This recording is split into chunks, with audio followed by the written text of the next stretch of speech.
Good afternoon, everyone. Good to be here for the second time. So about a year, perhaps a year and a half ago, I gave a talk on atomic layer deposition. So the subject of my talk is still going to be atomic layer deposition, more or less.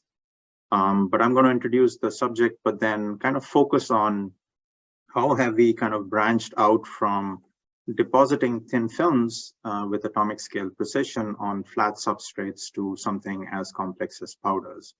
And so that's going to be the topic of my talk for the next 10 minutes. So I want you just to be aware of this image where we have this particle and this really nice conformal coating around it, and you can see the elemental map showing the same behavior as well. All right, so for those of you who don't know me, let me just go through a quick introduction. I've been here for about 4 years. This is the start of my 5th year. That's my group. It's a little dated, but there's a reason for that. I'll show you in a minute. We are all based in Research 1. I have some excellent students. Some of them have graduated, new ones joining in. I'm also the undergraduate program director of the Material Science and Engineering Department. I teach a lot of core material science courses, but perhaps I enjoy teaching the most is electronic properties of materials. I also want to give a shout out to the center, which is on campus. It's an NSF-funded seed center, of which I'm a co-PI.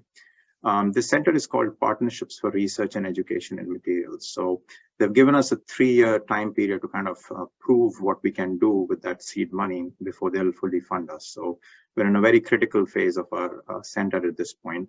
The main mission of our center is to increase diversity and institutional capacity in materials research.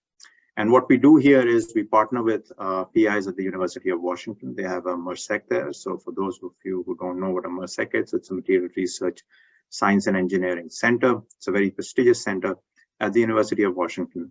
And the 6 faculty at UCF, we collaborate with about similar 6 faculty at University of Washington. Total in all, we have hired about 15 URM students, underrepresented minority students. 12 of them are undergraduates.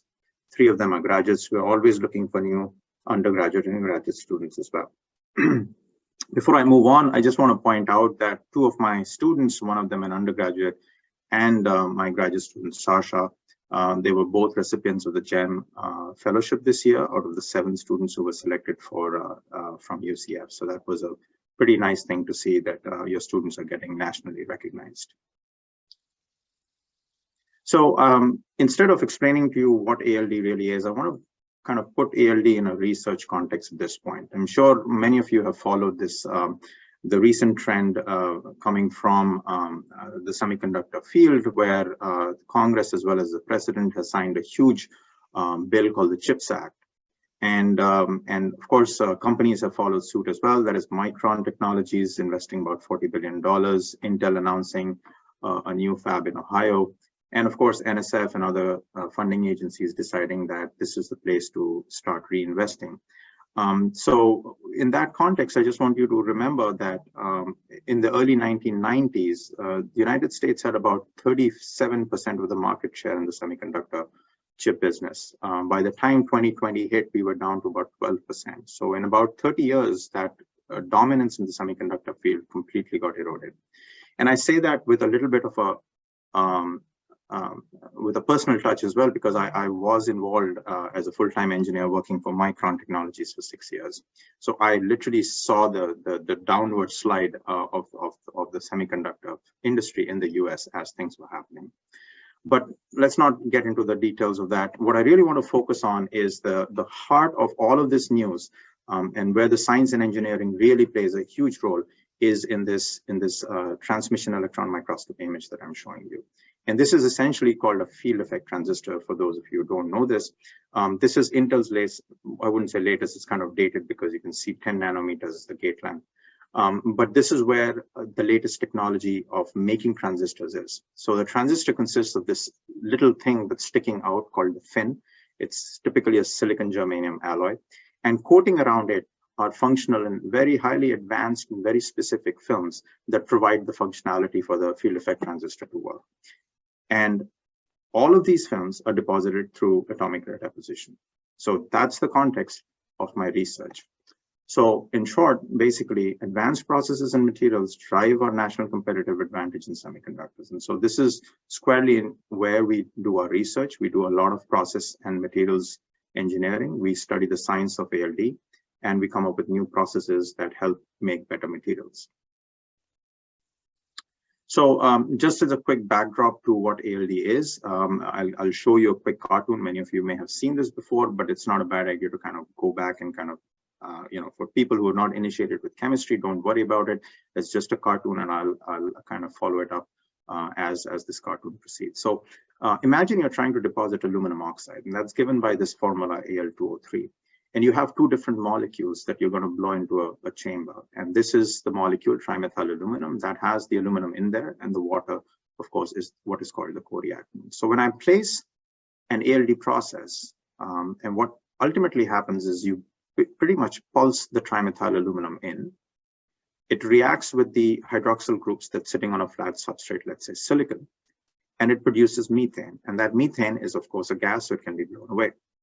The nice thing about ALD is that if you put excess molecules of trimethyl aluminum, they will come to the surface, bounce off it, and react and go away because there are no sites available for reaction.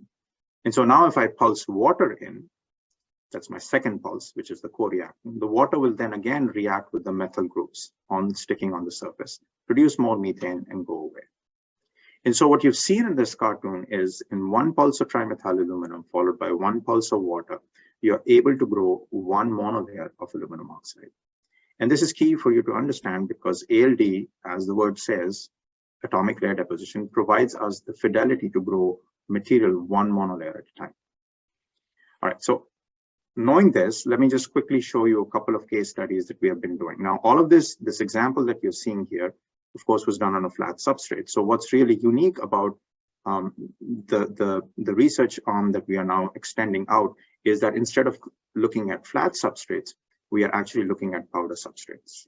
And that's a unique capability at UCF. Very few groups around the world have that capability. And the way we do that is by taking what is called a ALD powder holder, which is the one that I'm showing on the top left-hand side. It's a small stainless steel holder, and basically passing the same process gases that I showed you in the previous cartoon, but inside this holder is where the powder lies. And so this CFD, or the computational fluid dynamics simulation, kind of shows how the gases flow in. And as they flow in, there are these exhaust ports from which the reactant molecules come out as well. This is a static simulation. Of course, we don't do it static. We actually use the cylindrical holder and we rotate it inside the furnace. And as we are rotating it, the powders start to tumble. So you can imagine this gas going in and the powder essentially tumbling inside this reactor. And as it tumbles through, the coating happens at the same time. So it's a very dynamic process, very complex. But the amazing, miraculous thing is that we get very, very good surface coverage, fully conformal, pinhole-free films on top of the powders. Again, this is just an example of how we run this process externally. So you can see a motorized arm that's coupled to a magnetic rotating arm, which is then connected inside the furnace. And that essentially, you'll see the furnace in a minute. This is the furnace where all the reactions happen.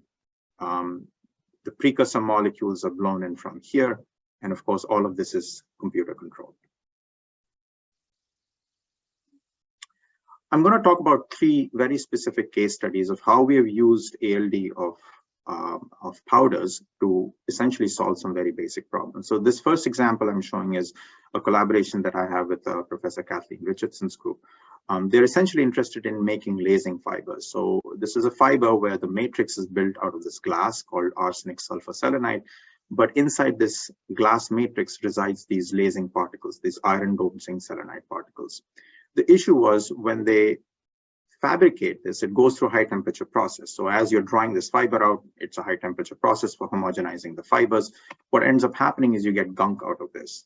And the reason you get gunk is because the selenium, essentially from the zinc selenide, dissolves inside the arsenic sulfur selenide matrix. And the sulfur essentially reacts with the zinc, forming zinc sulfide.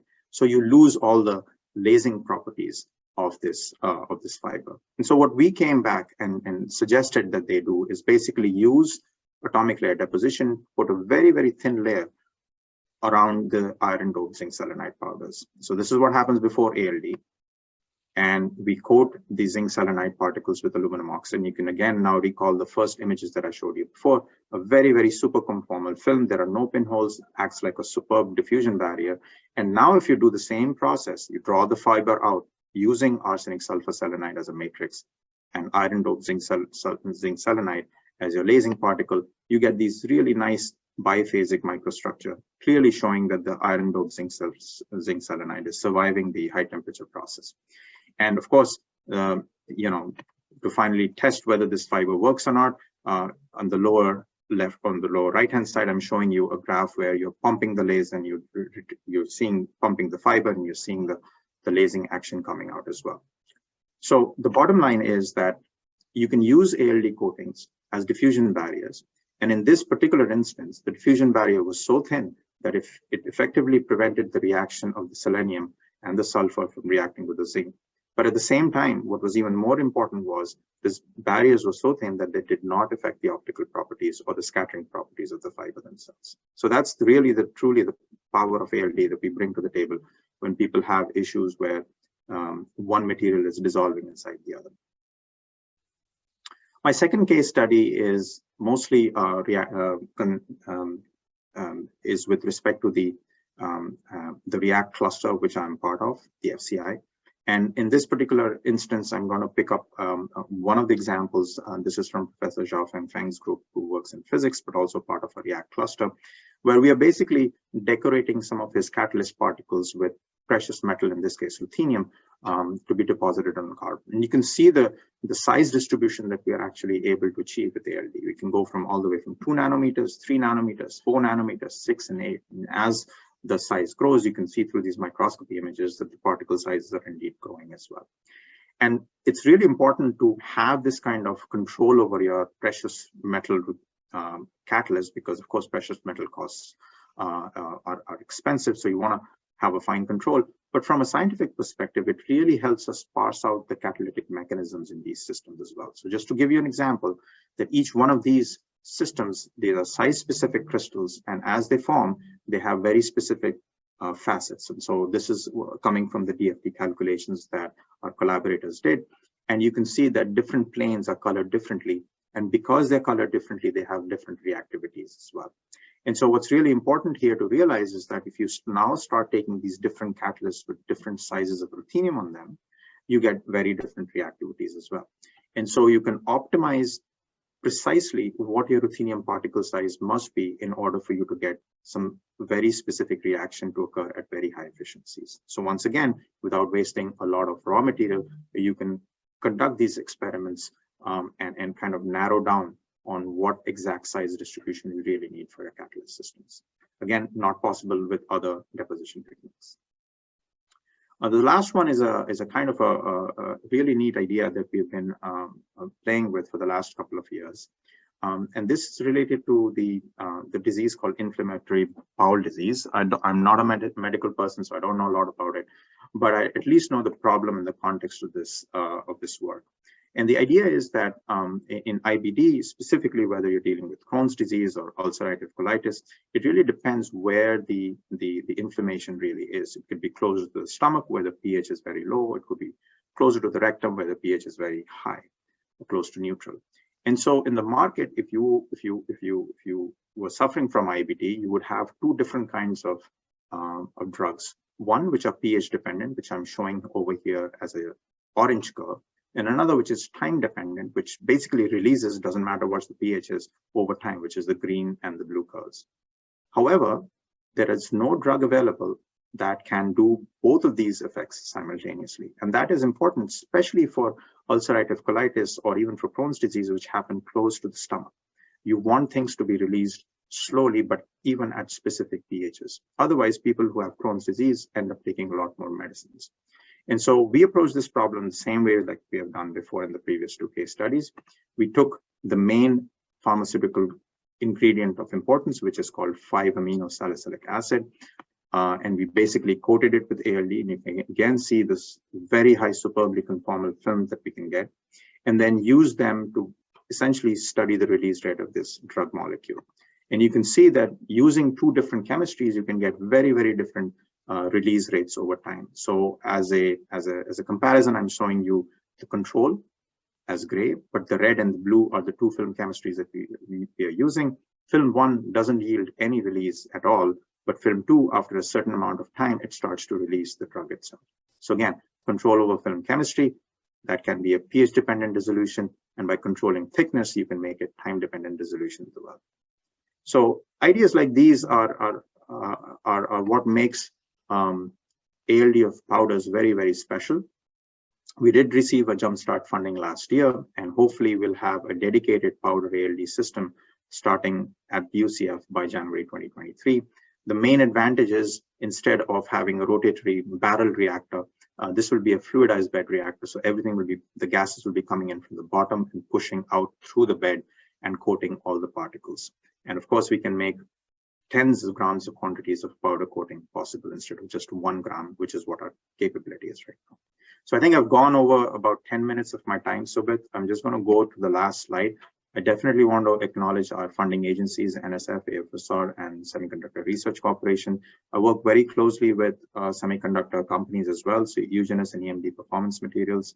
But I want to leave you guys with this thought, and what we are trying to do here is we're going to come from the left-hand side with the process itself, which is atomic layer deposition, and all the qualities that ALD has. But then on the right-hand side is what I'm looking for collaborations. So if you have problems in your powder-based advanced materials, or you're looking for solutions, whether it's composites, pharmaceutical, biomaterials, catalysts, energy materials, paints, abrasives, I'd like to talk to you and see if ALD can be of any value to you. So thank you for your attention, and I'll be happy to take any questions.